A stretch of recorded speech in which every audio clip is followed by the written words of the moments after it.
नमस्कार दोस्तों, सीसी के इस लाइव एडिसेट लेक्चर में आप सभी का स्वागत है। मित्रों, जैसा कि आप जानते हैं कि कल हमने हिंदी गद्य साहित्य की अन्य विधाएं, ये विशेष कहते हैं कि चर्चा हमने शुरू की थी और इस चर्चा के अंतर्गत हमने हिंदी में जीवनी लेखन पर विशेष रूप से वार्तालाप किया था, जानने की कोशिश की थी कि किस प्रकार जीवनी लेखन एक अभिन्न अंग है जब हम हिंदी साहित्य की बात करते हैं। तो इसी चर्चा को आगे बढ़ाते हुए आज हम बात करने वाले हैं महावीर प्रसाद द्विवेदी युग जीवनी साहित्य इस पर, और साथ ही साथ बात करेंगे छायावाद युगीन जीवनी साहित्य पर। और इसके लिए एक बार फिर से हमारे साथ हमारे स्टूडियो में मौजूद हैं doctor PC Tandon. Doctor Tandon associate professor हैं दिल्ली विश्वविद्यालय में और निरंतर एडुसेट के माध्यम से, यानी कि सीसी के इस एडुसेट के माध्यम से आप तक वो तमाम जानकारी पहुंचाते हैं जिन्हें आप जानना चाहते हैं। तो सबसे पहले मैं स्वागत करना चाहूँगी हमारे एक्सपर्ट डॉक्टर पीसी टंडन साहब का। टंडन साहब, आपका बहुत बहुत स्वागत है। और जिस प्रकार आपने कल हमें अवगत कराया जीवनी लेखन के बारे में, हम चाहेंगे कि आप इस चर्चा को आगे ले जाएं और हमारे जितने भी छात्र छात्राएं इस वक्त हमें देख रहे हैं, उम्मीद करती हूं कि वो ज़रूर लाभान्वित होंगे। जी नमस्कार मित्रों, जीवनी साहित्य पर हम चर्चा कर रहे हैं और अभी तक हमने जीवनी लेखन का उद्भव कैसे हुआ हिंदी साहित्य में और जीवनी लेखन की सैद्धांतिक जो परिचर्चा थी उस पर थोड़ा विचार किया, और भारतेंदु युगीन जो जीवनी लेखन साहित्य है उस पर भी हमने चर्चा की और यह भी देखा कि भारतेंदु युग में स्वयं भारतेंदु ने जीवनियाँ लिखने की शुरुआत की और बहुत ही बेहतरीन जीवनियाँ उन्होंने हमें दी हैं। और इसके साथ साथ भारतेंदु युग के अन्य जो रचनाकार हैं, लेखक हैं, उन्होंने भी जीवनी लेखन में बहुत महत्वपूर्ण योगदान किया, श्री वृद्धि की। तो जीवनी लेखन का यह जो चरण है यह अब दूसरे चरण में प्रवेश करता है, जिसको हम महावीर प्रसाद द्विवेदी युग के नाम से जानते हैं। और हिंदी गद्य साहित्य में भी या हिंदी कविता में भी हमने जो विभाजन किया है वह भारतेंदु युग, द्विवेदी युग, फिर छायावादी युग, छायावादोत्तर युग, इस तरह से विभाजन किया है। तो गद्य में भी हम देख रहे हैं कि महावीर प्रसाद द्विवेदी का जो अवदान है और उनके साथ उनके जो समकालीन रचनाकार हैं, लेखक हैं, जो जिनको द्विवेदी जी प्रेरित भी कर रहे थे कि जीवनी लेखन किया जाए, किस तरह से किया जाए, उसकी प्रक्रिया और पद्धति क्या हो और जीवनी का पात्र हम किसे और क्यों चुने, ये तमाम पक्ष थे जिनको हम केंद्र में रखते हुए इस पर विचार करेंगे। महावीर प्रसाद द्विवेदी का जो युग है वह गद्य की दृष्टि से खड़ी बोली साहित्य की बात जब हम करते हैं तो न केवल जीवनी की बात करें अपितु उपन्यास, कहानी, नाटक, निबंध आदि, आलोचना आदि के क्षेत्र में भी उस युग का महत्वपूर्ण योगदान है। महावीर प्रसाद द्विवेदी के युग तक आते आते जब हम गद्य की अन्य विधाओं में जीवनी की बात करते हैं तो हम देखते हैं कि द्विवेदी जी ने स्वयं भी जीवनियाँ लिखी और जीवनी लेखन के लिए अपने जो साथी रचनाकार थे, जो उनके मंडल के रचनाकार थे, उनको प्रेरित किया। ये जो जीवनियाँ आपने लिखी हैं, यूँ तो बहुत सारी जीवनियाँ हैं जिनमें विशेष रूप से प्राचीन पंडित और कवि, यह इस शीर्षक से एक संग्रह है जिसमें 1918 में जिसका प्रकाशन हुआ और उसमें बहुत सारी जीवनियाँ उन्होंने लिखी हैं, रचनाकारों की, साहित्यकारों की, कवियों की, उनके अवदान के बारे में, उनके जीवन के बारे में। सुकवि संकीर्तन 1924 में लिखा गया दूसरा जीवनी संग्रह है और चरित चर्चा 1929 में द्विवेदी जी के माध्यम से हमें प्राप्त हुई रचना है। इस तरह ये तीन रचनाएं तो बहुत महत्वपूर्ण और उल्लेखनीय हैं। यूँ रचनाएं और भी हैं। महावीर प्रसाद द्विवेदी युग में अन्य भी बहुत सारे जीवनीकारों ने जीवनियाँ लिखी हैं।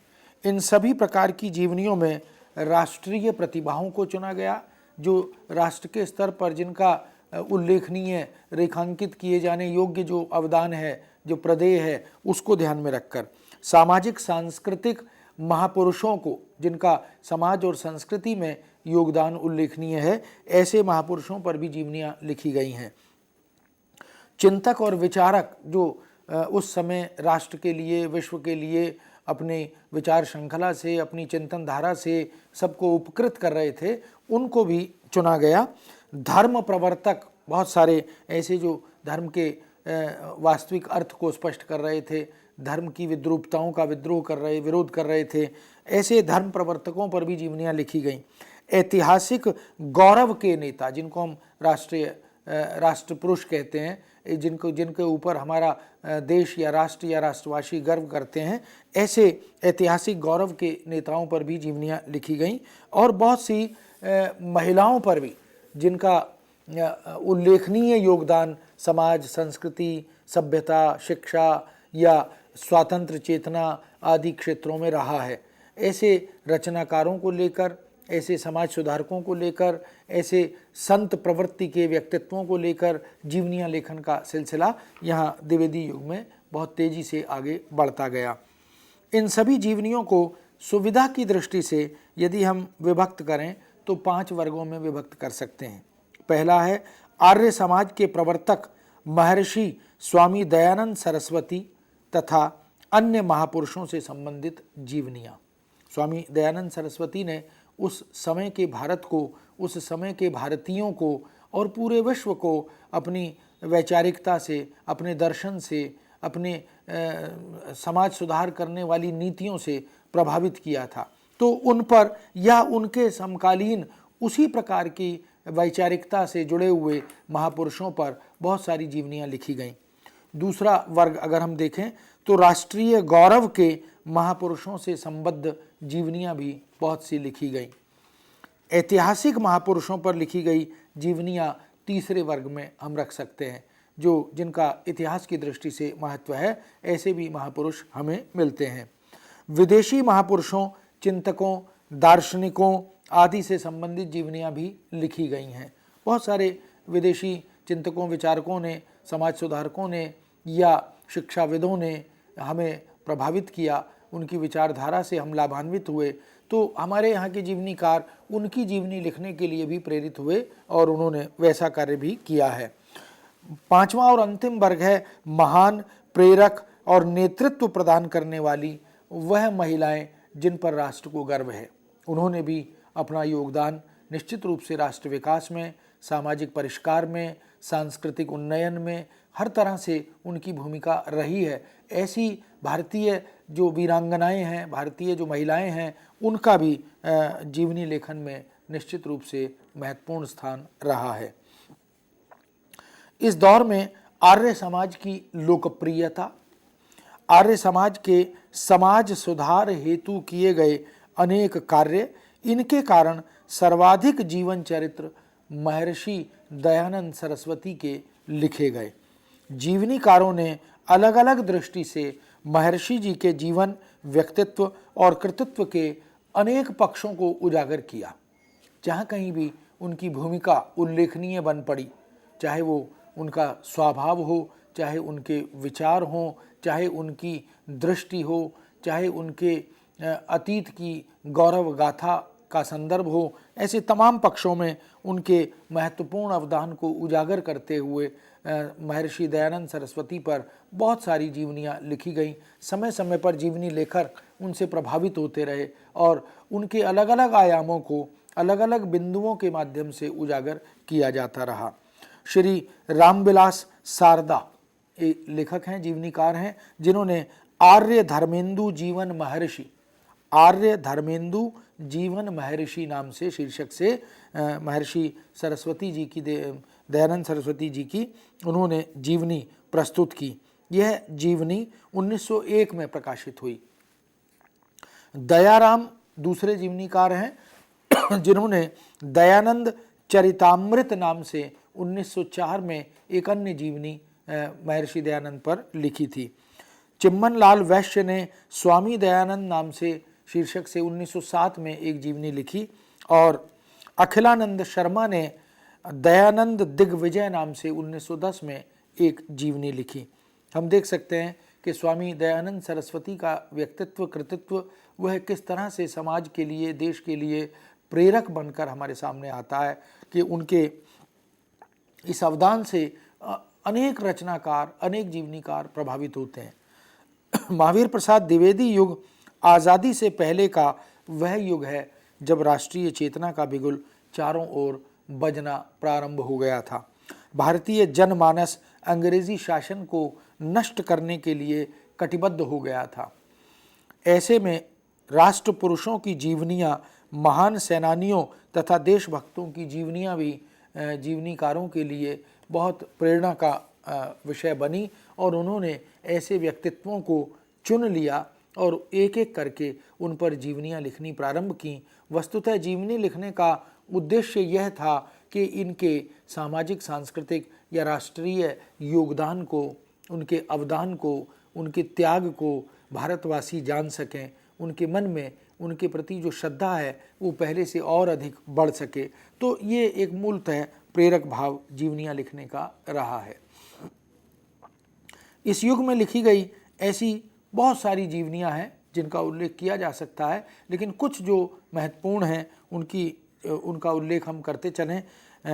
लाला लाजपत राय पर लाजपत महिमा नाम से 1907 में एक जीवनी प्रकाश में आई जो महादेव भट्ट नाम के जीवनीकार ने लिखी थी। इसी तरह तपोनिष्ठ महात्मा अरविंद घोष शीर्षक से 1909 में एक अन्य जीवनी प्रकाश में आई जिसका सृजन किया था पारसनाथ त्रिपाठी ने। कर्मवीर गांधी नाम से 1913 में महात्मा गांधी जी की जीवनी को ध्यान में रखते हुए जीवनी लिखी गई। मुकंदी लाल वर्मा ने इस जीवनी का सृजन किया था। धर्मवीर गांधी नाम से 1914 में एक और जीवनी गांधी जी पर केंद्रित आई जिसके रचनाकार थे संपूर्णानंद जी। इसी तरह महात्मा गोखले पर 1914 में महात्मा गोखले शीर्षक से ही एक जीवनी आई, नंद कुमार देव द्वारा लिखी गई। दादा भाई नौरोजी शीर्षक से 1914 में ही एक अन्य जीवनी प्रकाश में आई जिसको बद्री प्रसाद गुप्त ने लिखा था। ब्रज बिहारी शुक्ल ने 1916 में मदन मोहन मालवीय शीर्षक से एक जीवनी लिखी जो बहुत लोकप्रिय हुई। मालवीय जी का हम अवदान जानते हैं देश के संदर्भ में, समाज, संस्कृति और शिक्षा के संदर्भ में। रमेश चंद्र दत्त शीर्षक से 1917 में शीतलाचरण वाजपेयी द्वारा लिखित एक अन्य जीवनी प्रकाश में आई। और इसी तरह माता सेवक ने 1918 में लोकमान्य तिलक का चरित्र शीर्षक से एक बड़ी प्रेरक और बहुत ही लोकप्रिय जीवनी हमें दी है। ये कुछ जीवनियाँ जो उल्लेखनीय हैं जिनकी चर्चा अभी हमने की। वस्तुतः जीवनी के लिए जिस तरह के पात्र चाहिए उस तरह के पात्रों की भारत देश के पास कमी नहीं रही। बहुत से अलग अलग क्षेत्रों में, चाहे वो कला का क्षेत्र हो, चाहे वो साहित्य का क्षेत्र हो, चाहे वो समाज सेवा का क्षेत्र हो, इस तरह के बहुत सारे व्यक्तित्व हमें मिलते रहे हैं और उन पर जीवनियाँ इसी तरह लिखी जाती रही हैं। ये सभी जीवनियाँ देश के कर्मवीर सपूतों की हैं जिन्होंने देशवासियों के हृदय में राष्ट्र प्रेम जागृत किया है, देशभक्ति की भावना को संचरित किया है। इन जीवनियों के लेखन का लेखकीय उद्देश्य भी यही है कि जिस राष्ट्रीय चेतना को ये हमारे वीर, हमारे सपूत, हमारे राष्ट्र नेता अपने मन में, अपने जुनून के साथ जोड़े रहते थे, वही भाव पाठकों तक, देशवासियों तक भी संचरित हो। इस युग में अनेक ऐतिहासिक वीर पुरुषों और राष्ट्र नायकों की जीवन गाथाएं बार बार लिखी जाती रहीं। ये सभी चरित्र नायक प्रसिद्ध युग पुरुष रहे हैं और इनके सामाजिक राष्ट्रीय अवदान को सशद्ध श्रद्धा के साथ बार बार स्मरण किया जाता रहा है। ऐसे वीर पुरुषों में जो उल्लेखनीय हैं उन पर भी बहुत ही प्रेरक जीवनियाँ लिखी गईं। ऐसी जीवनियों में यदि कुछ नाम हम यहाँ उल्लेखित करें, छत्रपति शिवाजी का जीवन चरित यह शीर्षक है उस जीवनी का जो वीर छत्रपति शिवाजी के जीवन, व्यक्तित्व और कृतित्व पर 1901 में लिखी गई। कार्तिक प्रसाद इसके रचयिता या जीवनीकार थे। पृथ्वीराज चौहान पर 1902 में बलदेव प्रसाद मिश्र ने एक जीवनी लिखी। महाराणा प्रताप सिंह 1903 में देवी प्रसाद सिंह ने ये जीवनी लिखी। सिखों के 10 गुरु 1909 में यह 10 गुरुओं की जीवनियाँ इसमें प्रकाशित हुई।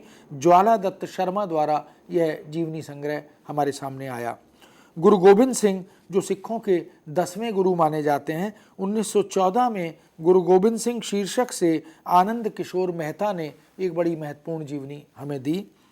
शिवाजी और मराठा जाति यह रचना का जीवनी का शीर्षक है। शिवाजी और मराठा जाति 1914 में रघुनंदन प्रसाद मिश्र ने यह पुस्तक हमें दी। महाराज छत्रसाल 1916 में लिखी गई संपूर्णानंद की यह रचना है। छत्रपति शिवाजी 1917 में लक्ष्मीधर वाजपेयी द्वारा लिखित यह जीवनी है। तो हम देख सकते हैं जिन्होंने देश के लिए बलिदान किया अपना, बहुत सारे युवाओं को प्रेरित किया, जो देश के शत्रु थे उनसे संघर्ष किया, उनसे मुकाबला किया, ऐसी राष्ट्रीय चेतना, राष्ट्रीयता का बोध लेकर जो व्यक्तित्व हमारे सामने आ रहे थे, साहित्यकार उनके प्रति श्रद्धा व्यक्त करते हुए इस तरह की जीवनियाँ लिख रहे थे। द्विवेदी युगीन समस्त साहित्य इस बात का यूँ तो प्रमाण है कि जनमानस को सुधार भावना से, उसको द्विवेदी युग को सुधार काल भी कहा गया, सुधार भावना से, त्याग एवं बलिदान से, राष्ट्र प्रेम से, स्वभाषा प्रेम से, कर्तव्य निष्ठा और स्वातंत्र्य चेतना आदि से जोड़ने का कार्य इस युग के रचनाकार साहित्यकार लगातार करते रहे। पत्र पत्रिकाओं के माध्यम से, पुस्तक लेखन के माध्यम से साहित्यकारों ने भी इसी भाव को जन सामान्य तक संचरित करने में महत्वपूर्ण भूमिका निभाई है। राष्ट्र के उत्थान के लिए ये सभी रचनाकार निरंतर सतत अथक प्रयास करते हुए दिखाई देते हैं। हम इनके लेखों को, इनके संपादकीय को, इनकी पुस्तकों को, पुस्तकों की भूमिका को इस भाव से जोड़कर देख सकते हैं, समझ सकते हैं। इस युग के जीवनी लेखक भी इस दिशा में अपना अमूल्य योगदान कर रहे थे। जो काम रचनाकारों ने, लेखकों ने अन्य विधाओं का सृजन करके की, जो पत्रकारिता के माध्यम से जो सेवा देश की, वह काम जीवनीकारों ने इस रूप में किया कि ऐसे जो राष्ट्रपुरुष हैं, जो स्तुत्य हैं, जो महान हैं, उनकी जीवनियाँ लिखकर उपकृत किया। सिद्धेश्वर वर्मा ने गैरीबाल्डी नाम से 1901 में एक जीवनी लिखी। उमापति दत्त शर्मा ने नेपोलियन बोनापार्ट की जीवनी 1905 में लिखी। नाथूराम प्रेमी ने जॉन स्टुअर्ट मिल की 1912 में जीवनी लिखी।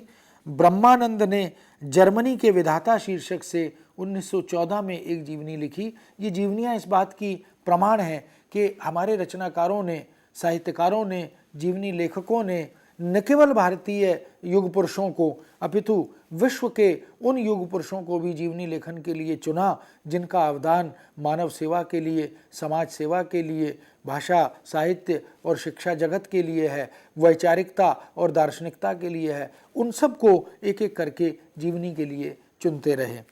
लक्ष्मीधर वाजपेयी ने गॉसिफ मैजिनी नाम से शीर्षक से 1914 में एक जीवनी लिखी। कृष्ण प्रसाद सिंह अखौरी ने नेल्सन 1914 में एक जीवनी लिखी। इंद्र वेदालंकार ने प्रिंस बिस्मार्क की 1915 में जीवनी लिखी। द्वारका प्रसाद शर्मा ने महात्मा सोक्रेटिस, सुकरात को ध्यान में रखते हुए महात्मा सोक्रेटिस 1915 में एक जीवनी लिखी। और चंद्रशेखर पाठक ने नेपोलियन बोनापार्ट शीर्षक से 1916 में एक अन्य महत्वपूर्ण जीवनी हमें दी। इस तरह हम देखते हैं कि जीवनी लेखन साहित्य की श्रीवृद्धि भारतीय या विदेशी प्रेरक व्यक्तित्व जहाँ कहीं भी मिला, जीवनीकारों ने उसको जीवनी का विषय बनाया, उसे अपना जीवनी का नायक बनाया और उसकी जीवनी पर शोधपरक वृत्ति से खोज की, पर्याप्त तथ्य जुटाए, उसे प्रामाणिक बनाया, उसे तटस्थता के साथ प्रस्तुत करने का रचनात्मक प्रयास किया। ऐसी जीवनियाँ हमारे सामने आती रहीं। 1902 में गौरी शंकर ओझा ने कर्नल टाड शीर्षक से एक राजस्थान के जो प्रसिद्ध इतिहास लेखक हैं, जिनका काम बड़ा उल्लेखनीय है, बड़ा स्तुत्य है, उनको केंद्र में रखकर एक जीवनी लिखी। कर्नल जेम्स टॉड के जीवन, व्यक्तित्व और कृतित्व के समस्त आयामों को इस कर्नल टाड शीर्षक से लिखी गई जीवनी में उन्होंने समाहित किया। कर्नल टाड की भूमिका, उनका योगदान उल्लेखनीय है, राष्ट्रीय गौरव का कार्य उन्होंने किया है। इस युग में जीवनी साहित्य का लेखन प्रचुर मात्रा में हुआ। इस तरह महावीर प्रसाद द्विवेदी युग जो है वो जीवनी लेखन की दिशा में बहुत उल्लेखनीय युग माना जा सकता है। देश विदेश की जानी मानी हस्तियों पर जीवनीकारों ने अपनी लेखनी साधिकार चलाई, जिसकी प्रेरणा महावीर प्रसाद द्विवेदी बनते रहे। उन्होंने इस तरह की जीवनियों के लेखन के लिए प्रोत्साहित किया, मार्ग प्रशस्त किया, अपितु उन्हें विषय चयन के कुछ ठोस आधार भी प्रदान किए कि किस तरह से जीवनी के लिए हमें अपने पात्रों का चयन करना चाहिए। इसी युग में लिखी गई कुछ अन्य महत्वपूर्ण जीवनियां हैं जिनका उल्लेख मात्र यहाँ ज़रूरी है। एक तो रानी भवानी नाम से 1904 में गंगा प्रसाद गुप्त ने एक जीवनी लिखी। पतिव्रता स्त्रियों के जीवन चरित्र, पतिव्रता स्त्रियों के जीवन चरित्र 1904 में परमानंद ने एक जीवनी संग्रह हमें दिया। ऐसी कुछ भारतीय स्त्रियां जो हमारी प्रेरणा बनती हैं, जो पतिव्रता धर्म निभाने में एक आदर्श बनकर आती हैं, जिनके माध्यम से समाज को एक शिक्षा देने, प्रेरणा देने, मार्ग उजागर या प्रशस्त करने का काम किया जा सकता है, ऐसी जीवनियां भी हमारे सामने आती रहीं। रमणीय रत्नमाला 1907 में एक जीवनी संग्रह आया जो हनुमंत सिंह द्वारा लिखा हुआ था। वीर पत्नी संयोगिता 1912 में लिखी गई जीवनी, पन्नालाल इसके जीवनीकार हैं, सर्जक हैं। आदर्श महिलाएं 1917 में यशोदा देवी द्वारा लिखी गई जीवनियों का संग्रह है। आदर्श महिलाएं, जो भारत की आदर्श महिलाएं हैं जिन पर देश को गर्व है, ऐसी महिलाओं की कुछ जीवनियां उसमें दी गई हैं।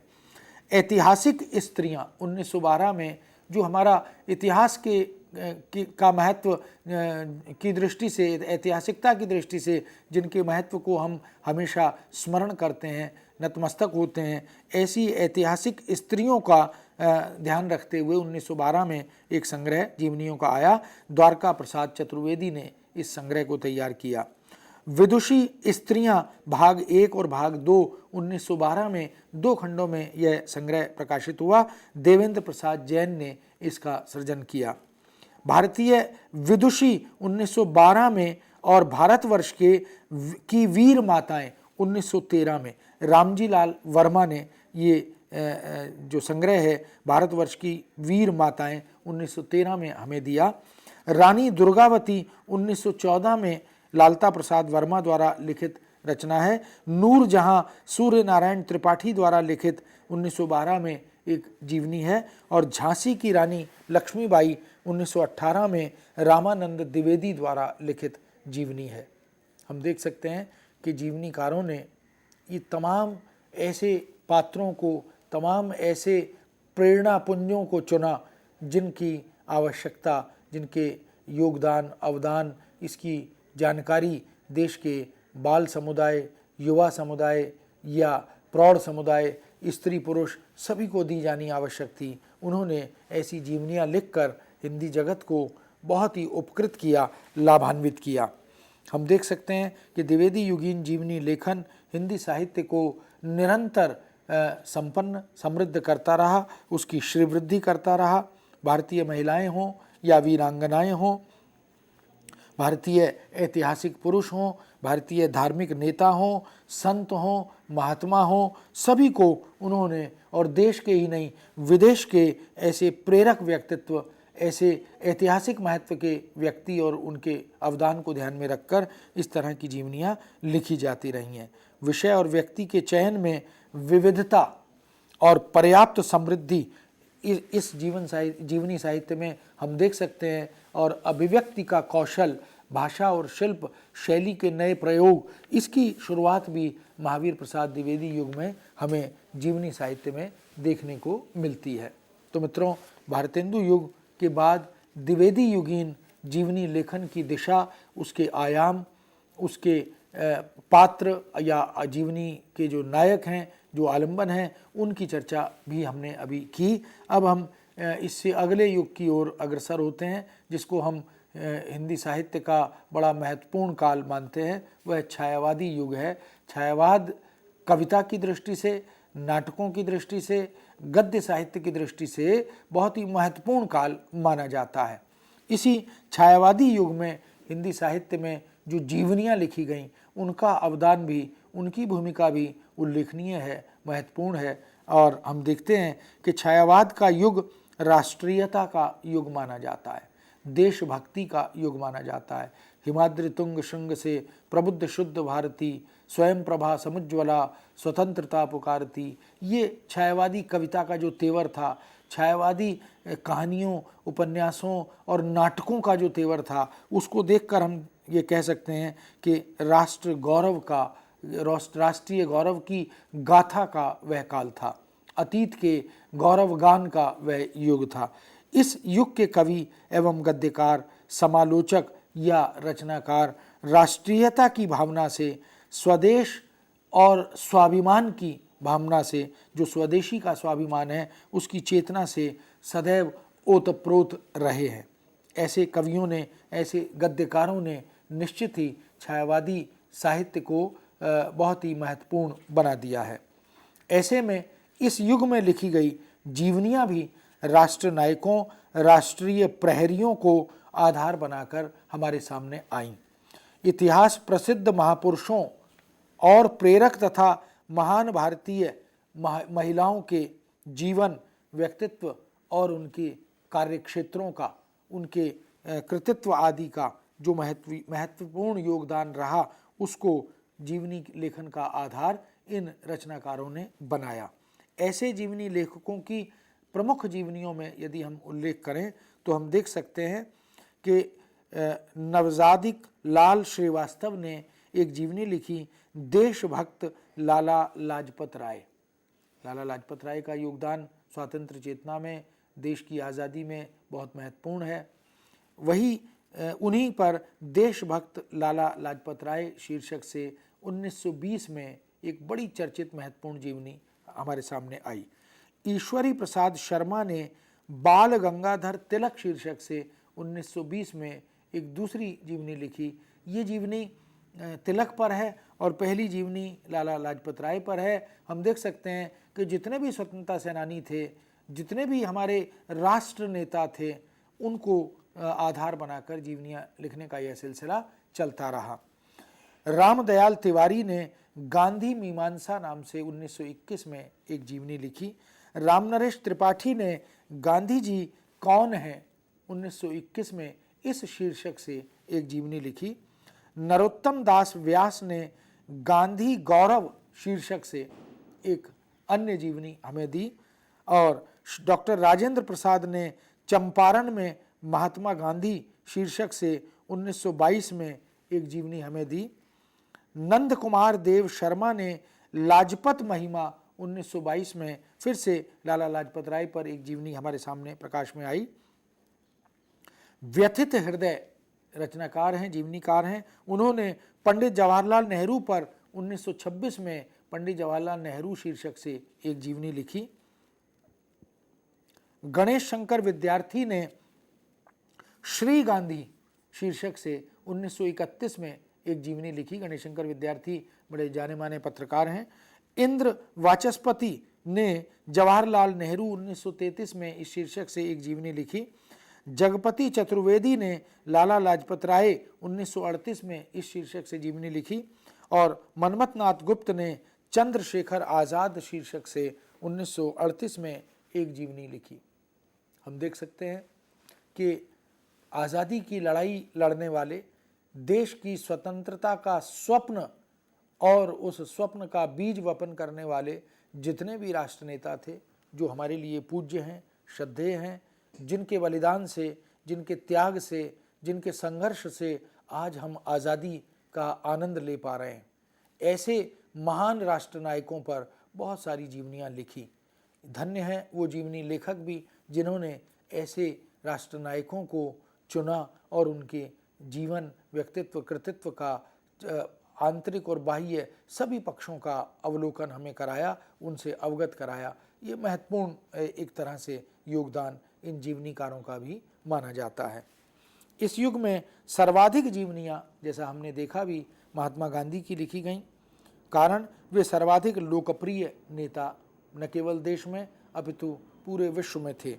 गांधी जी के बाद लाला लाजपत राय की जीवनियाँ बहुत लिखी गईं, लोकमान्य तिलक की जीवनियाँ बहुत लिखी गईं और उसके बाद पंडित नेहरू की जीवनियाँ भी, उनके जीवन वृत्त पर भी बहुत सारी पुस्तकें समय समय पर लिखी जाती रहीं। ये सारी जीवनियाँ हिंदी जीवनी साहित्य के लिए उपलब्धि हैं, हिंदी साहित्य की दुर्लभ उपलब्धि हैं, क्योंकि जब हम हिंदी साहित्य के इतिहास को दोहराते हैं तो इन विधाओं में, चाहे वो बात कविता की हो या गद्य की विधाओं की हो, इन विधाओं में ये जो एक तरह के राष्ट्र नायकों का चरित्र चित्रण किया गया है वह वंदनीय है, स्तुत्य है।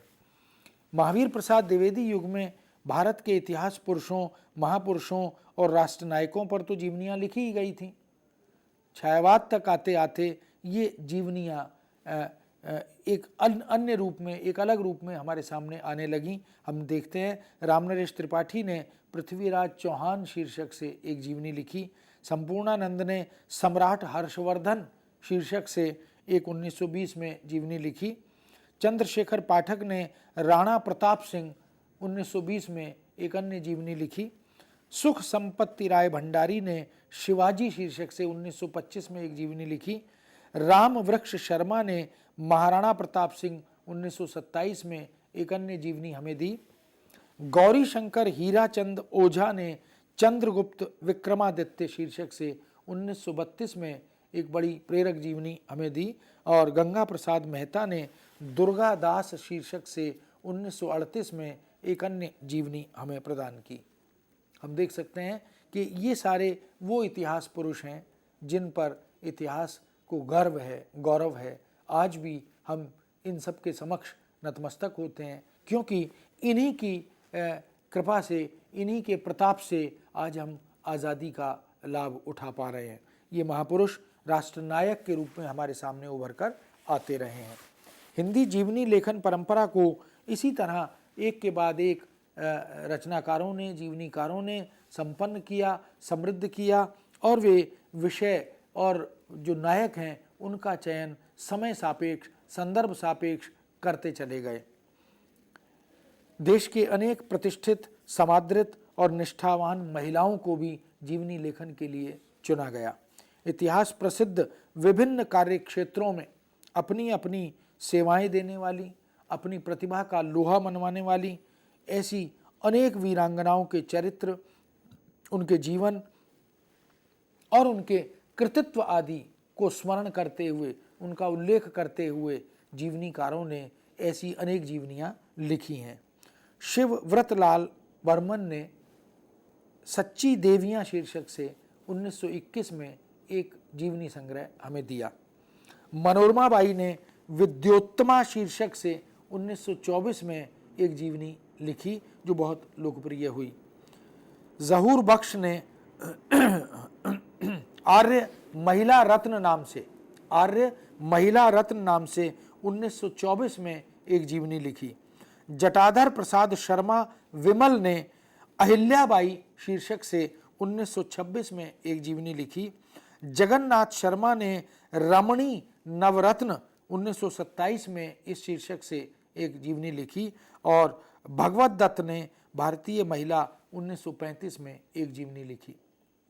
हम देख सकते हैं कि ये सारी जीवनियाँ या जीवनी संग्रह जो जीवनीकारों द्वारा हमें दिए गए, ये भारतीय उन महिलाओं को इन जीवनियों में शामिल किया गया, या उन महिलाओं की जीवनियाँ लिखी गईं जो ऐतिहासिक दृष्टि से, सामाजिक सांस्कृतिक दृष्टि से, शैक्षिक दृष्टि से या दार्शनिक दृष्टि से निश्चित ही प्रेरक रही हैं, और उनका योगदान अविस्मरणीय और उल्लेखनीय रहा है।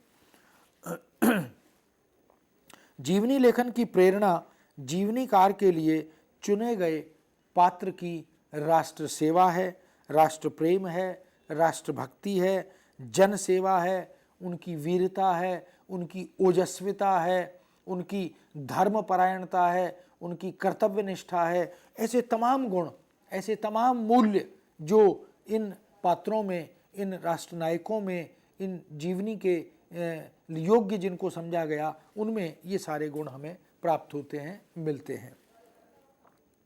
भारत देश के अनेक स्वतंत्रता सेनानी, संत, चिंतक, विचारक, समाज सुधारक, देशभक्त, मार्गदर्शक, शिक्षाविद, भाषाविद, राजनेता, साधक, महात्मा, ऐसे न जाने कितने क्षेत्र हैं जहाँ पर उल्लेखनीय योगदान हमारे भारतीयों ने, भारतीय महिलाओं ने किया है, उन सब को जीवनी लेखन के लिए इन लेखकों ने अपनी अपनी अभिरुचि, अपनी अपनी प्रेरणा और अपनी अपनी प्रभावात्मकता के आधार पर चुना है।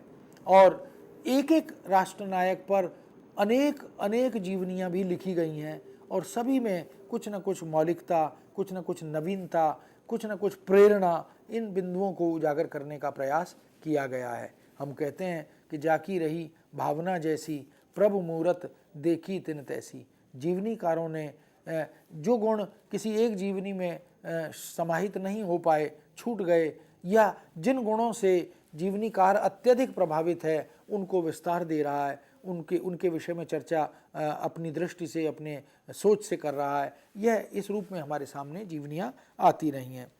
ऐसे महान लोगों में स्वामी दयानंद सरस्वती, स्वामी विशुद्धानंद, रामकृष्ण परमहंस, स्वामी विवेकानंद, स्वामी रामतीर्थ, स्वामी श्रद्धानंद, महात्मा गांधी, गुरु नानक देव, आदि गुरु शंकराचार्य, महर्षि अरविंद और चैतन्य महाप्रभु आदि के नाम तो उल्लेख के योग्य हैं ही। अन्य भी, इनके अतिरिक्त भी बहुत सारे नाम हैं, लेकिन ये वो लोग हैं जिन्होंने देश को, समाज को, पूरे विश्व को अपने अपने कृतित्व से, अपने अपनी दृष्टि और दर्शन से निश्चित ही प्रभावित किया है और प्रेरित किया है। घनश्याम दास बिड़ला, जो बहुत बड़ा नाम है, हम जानते हैं, उन्होंने बापू शीर्षक से 1940 में एक जीवनी लिखी जो महात्मा गांधी को केंद्र में रखकर लिखी गई और ये बड़ी चर्चित जीवनी मानी गई। मेरे जीवन में गांधी जी 1975 में एक और जीवनी गांधी जी को केंद्र में रखकर आई है। जैनेन्द्र ने अकाल पुरुष गांधी 1968 में इस शीर्षक से गांधी जी को केंद्र में रखकर जीवनी लिखी थी। जैनेन्द्र जैन हिंदी के प्रसिद्ध रचनाकार हैं। कहानियाँ और उपन्यास उनके दुर्लभ और विलक्षण माने जाते हैं और उनका जो गद्य साहित्य है वह निश्चित ही महत्वपूर्ण है। तो जैनेन्द्र जी ने अकाल पुरुष गांधी को केंद्र में रखकर यह इस शीर्षक से जीवनी लिखी। मनमथनाथ गुप्त ने 1938 में गुरु नानक पर गुरु नानक शीर्षक से एक जीवनी लिखी, बहुत ही महत्वपूर्ण जीवनी मानी जाती है। बलदेव उपाध्याय ने श्री शंकराचार्य शीर्षक से 1950 में एक जीवनी आदि गुरु शंकराचार्य के अवदान पर, व्यक्तित्व कृतित्व पर लिखी है।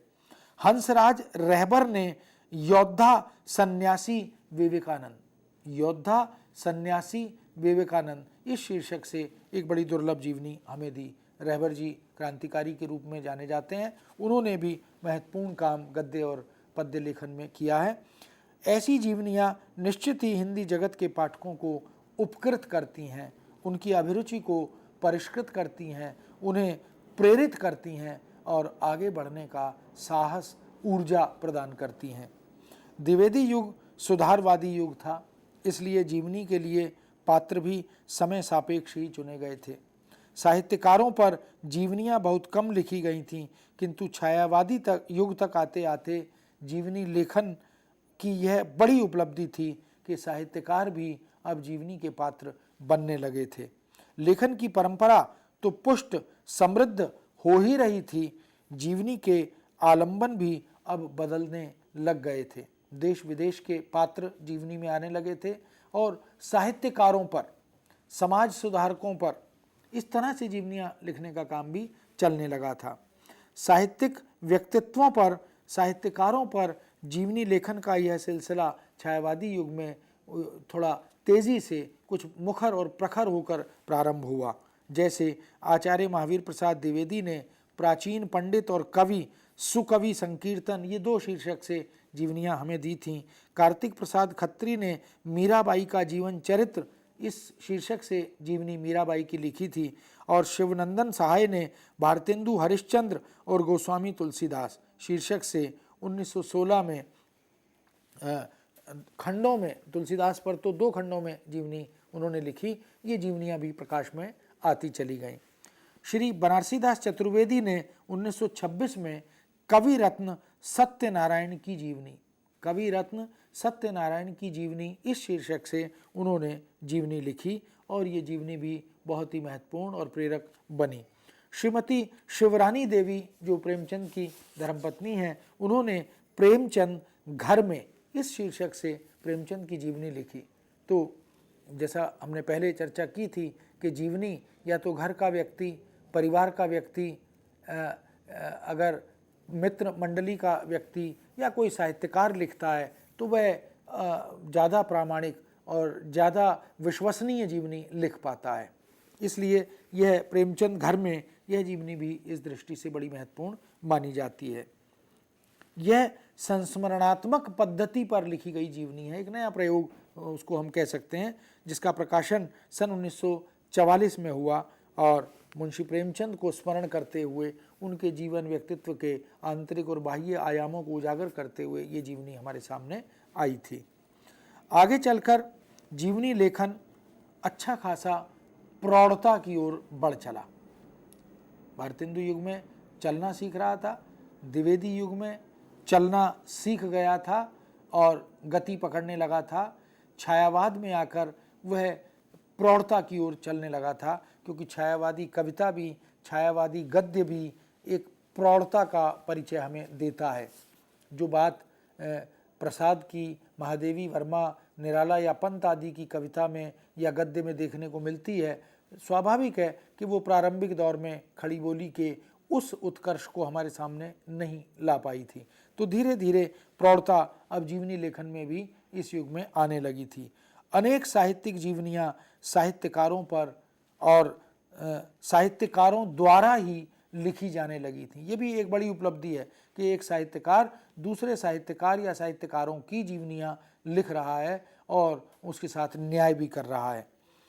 ऐसी बहुत सारी जीवनियाँ मील का पत्थर बनी हैं। उनको संस्मरणात्मक शैली में भी लिखा गया है, उनको कहीं ना कहीं रेखा चित्रात्मक शैली में भी लिखा गया। अब उसे किस वर्ग में रखना चाहते हैं वो एक अलग मुद्दा, अलग पक्ष है, लेकिन ऐसी बहुत सारी जीवनी, जैसे महादेवी वर्मा ने ही पथ के साथी एक पुस्तक लिखी, तो उसमें अपने साथ जो उनके साहित्यकारों के साथ जो संसर्ग संपर्क रहा उसको ध्यान में रखकर उन्होंने उनके विषय में लिखा। तो वह उस तरह से जीवनी की कसौटी पर या जीवनी साहित्य के मानक पर भले ही खरी ना उतरे, उसे संस्मरणात्मक या रेखा चित्रात्मक रचना हम कह दें, लेकिन जीवनी के तत्व वहाँ भी हमें देखने को मिलते हैं। अमृत राय जो प्रेमचंद के सुपुत्र हैं, मुंशी प्रेमचंद के, उन्होंने कलम का सिपाही शीर्षक से एक औपन्यासिक जीवनी लिखी।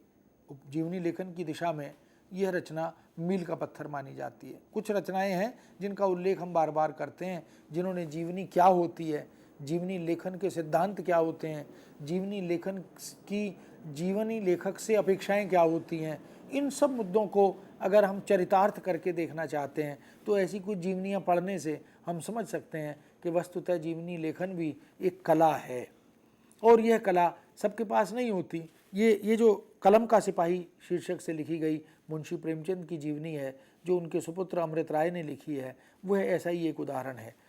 इसी तरह ये उपन्यास शैली में लिखी गई जीवनी है।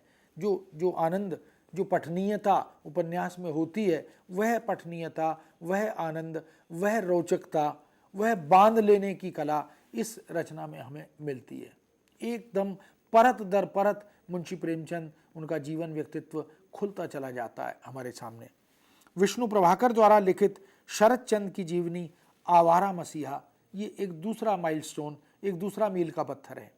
आवारा मसीहा ने भी अपनी अलग पहचान, जैसे कलम का सिपाही ने बनाई, ऐसे ही आवारा मसीहा ने भी अपनी एक अलग पहचान बनाई। शरत चंद एक बहुत बड़े रचनाकार हैं।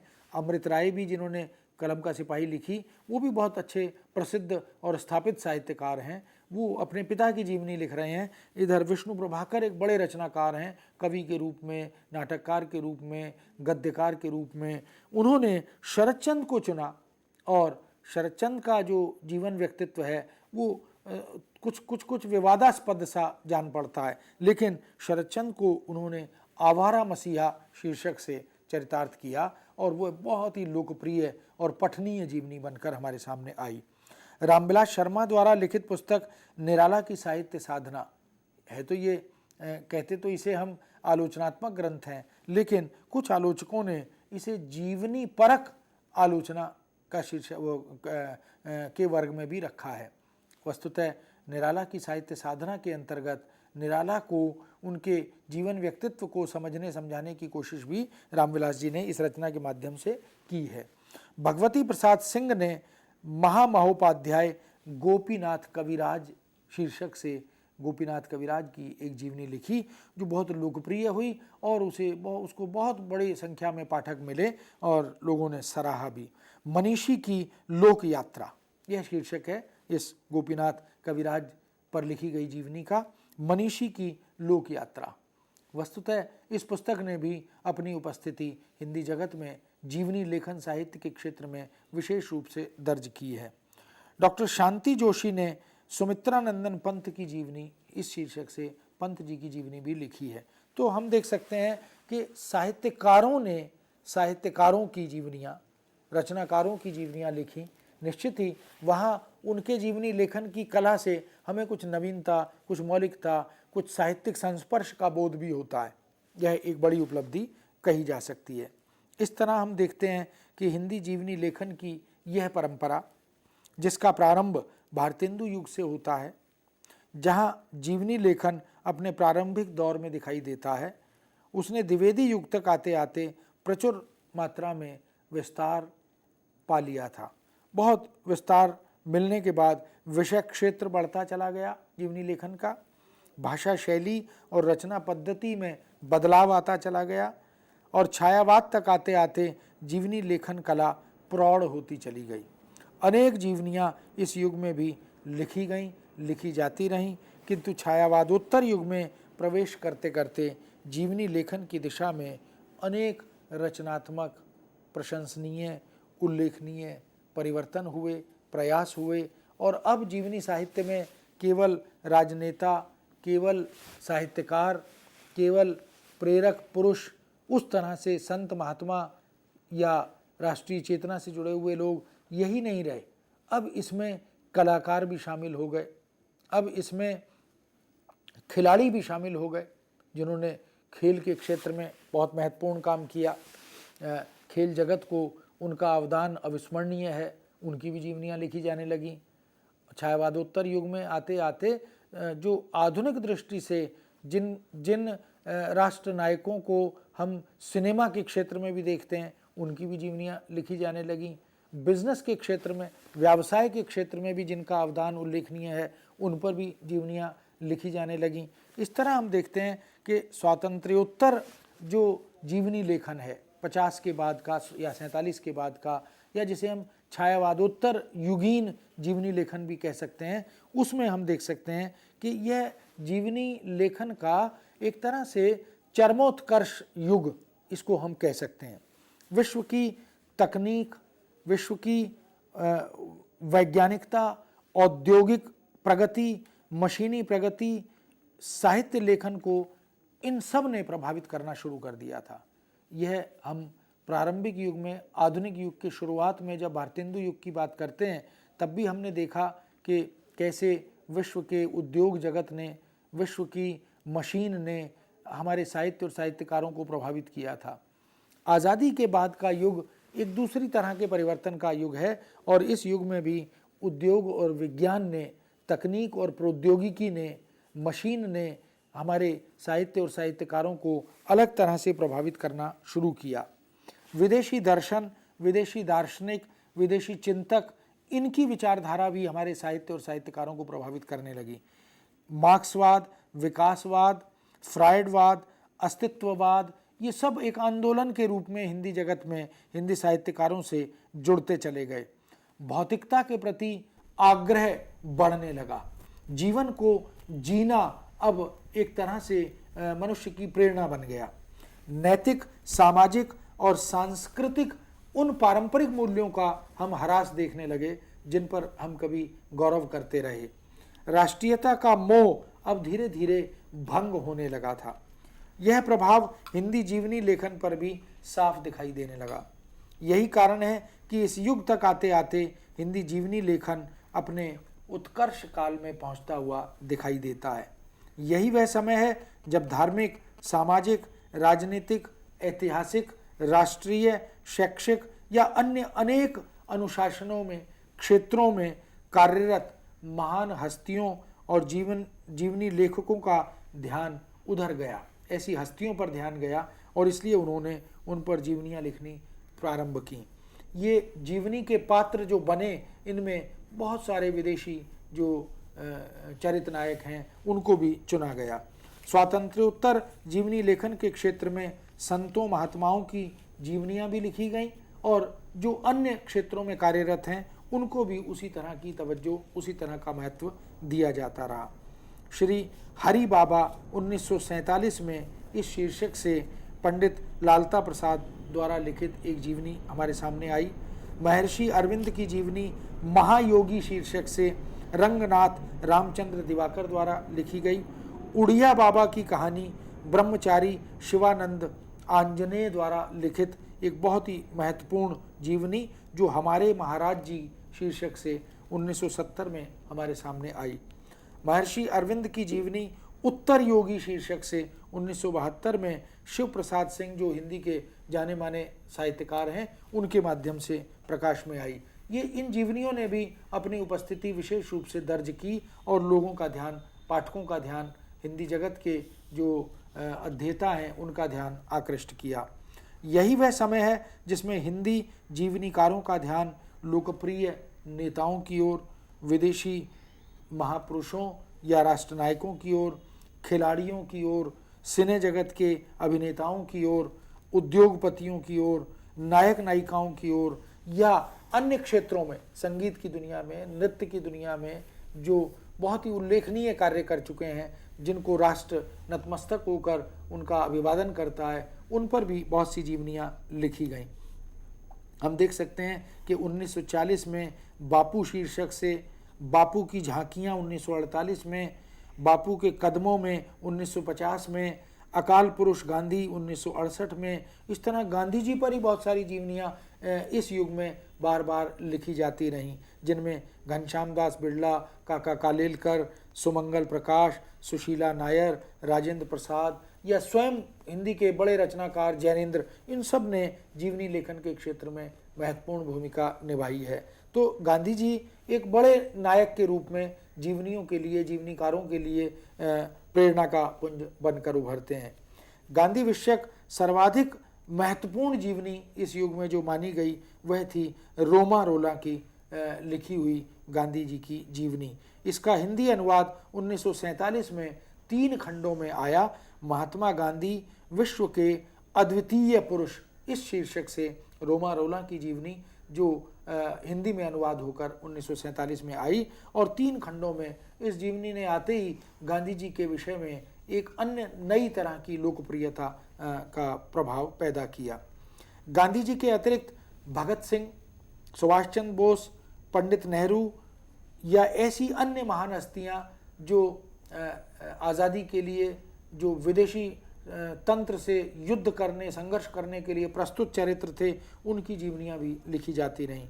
भगत सिंह के बहुआयामी व्यक्तित्व को, उनकी राष्ट्रभक्ति को, उनकी निडरता, उदारता, विनोद प्रियता और सहृदयता, ऐसे तमाम उनके व्यक्तित्व के आंतरिक बाह्य गुणों को केंद्र में रखकर बहुत सारी जीवनियाँ लिखी गईं। जैसे सरदार भगत सिंह 1949 में प्रकाशित हुई, रतनलाल बंसल ने इस जीवनी का सृजन किया। वीरेंद्र सिंधु नाम से युग दृष्टा भगत सिंह और उनके मृत्युंजय पुरखे शीर्षक से 1968 में एक जीवनी लिखी गई और इसी तरह मनमथनाथ गुप्त ने क्रांति दूत भगत सिंह और उनका युग, ऐसी जीवनी 1972 में लिखी। हम देख सकते हैं कि भगत सिंह की बलिदान की, त्याग की या उनकी निडरता की, उनकी आत्मीयता की, ऐसी तमाम गुणवत्ता को ध्यान में रखकर जीवनियों में शामिल करते हुए बहुत सी जीवनियाँ लिखी गईं। तो मित्रों, स्वातंत्र्योत्तर और छायावादोत्तर जीवनी लेखन का यह सिलसिला फिर आगे बढ़ता है, जिसको हम अद्यतन जीवनी लेखन के रूप में देख सकते हैं और इस पर हम चर्चा अगले अंक में अगली बार करेंगे ताकि जीवनी लेखन की यह पूरी यात्रा हमारे सामने आ सके। बिल्कुल यही उम्मीद करते हैं कि जितने भी छात्र छात्राओं ने इस वक्त हमें देखा होगा या फिर YouTube के माध्यम से इस लेक्चर को अगर देखेंगे तो ज़रूर लाभान्वित होंगे। और हम आपको बताना चाहते हैं कि अगर आपके कोई भी प्रश्न हैं तो आप हमें मेल कर सकते हैं। हमारी मेल ID है info.cc@nic.in, जिससे कि अगली बार जब टंडन साहब हमारे साथ हमारे स्टूडियो में हो तो हम आपके प्रश्नों का उत्तर दे सकें और आपको और भी ज़्यादा लाभान्वित कर सकें। टंडन साहब, आपका बहुत बहुत धन्यवाद हमारे साथ जुड़ने के लिए। नमस्कार।